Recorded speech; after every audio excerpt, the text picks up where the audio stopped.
அப்படியே போயிருக்கலாம். கொழுப்பு பக்கத்தில் ஒரு படிக்கட்டு தெரியுது, வாங்க எட்டி பார்ப்போன்னு இறங்கலாம்.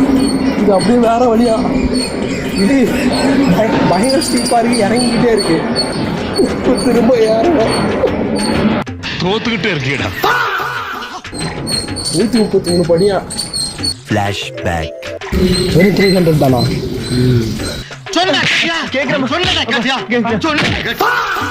ரொம்ப நேரமா அந்த 100 என்னது கேட்டு தெரியுதா? அப்பா ஏசு நம்மளை கைவிடலை. ஐயா ஏசையா. ஓ, இது கடத்தல் பக்கம் வந்துருச்சா? திரும்ப ஏறலாம் வேணாம், ரோட்லேயே போயிடுவோம். நான் சோகண்ணா படிக்கட்டு ரொம்ப ஸ்டீப்பாக இருக்கு. இவர் திருந்த மாட்டார் ஃப்ரெண்ட்ஸ். எது வரைக்கும் போறீங்க? இப்போ திரும்ப இதில் ஏறணுன்றாரு. ஐயோ நன்றி. Total 1 kilometer. சரிம்மா இருமா. 20 minutes 29 seconds.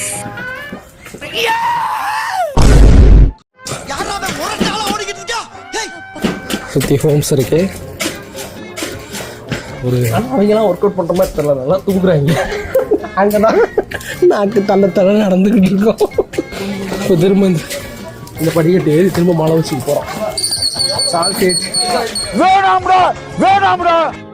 தூக்கின்னு வந்துட்டாங்க. நாங்கள் தெரியாது தூக்கின்னு வந்துட்டோம். ஆனால் நாங்கள் தூக்கின்னு வந்தாங்கன்னு தெரியக்கூடாது. ஒன்றும் பண்ண மாட்டாங்க. சூரியன் இவர் எங்கிலிருந்து சூரியன் தெரியுது, ஆனால் அதை ரசிக்கிற நிலைமை நம்ம இல்லை. படிக்கட்டு அவர் ஃபிட்னஸ் எந்தூசியாஸ்ட்னு சொன்னது வாபஸ் வாங்கிக்கிறோம். யாராவது வீட்டில் கொண்டு போய் விட்டு ஏன் நின்று விட்டாய்? அவ்வளோதான், நம்ம முடிச்சு விட்டீங்க போ. இந்த படிக்கட்டு தான் முதல்ல ரொம்ப முன்னாடி கட்டிருப்பாங்க போல. ஒழுங்காக கட்டுறது, முன்னாடி போனால் பின்னாடி இருக்குது. சேலஞ்ச் பண்ணி ஏறிக்கிட்டு இருக்கோம். அதோ சன், நீங்கள் ஃபஸ்ட் டைம் வரீங்க, வாக்கிங் போகணுன்னு நினைக்கிறீங்கன்னா தயவுசெய்து ரோடு வழியாக வந்துருக்கீங்க.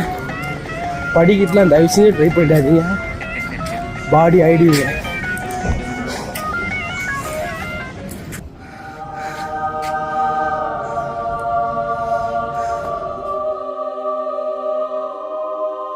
என்ன தெரிகிறது?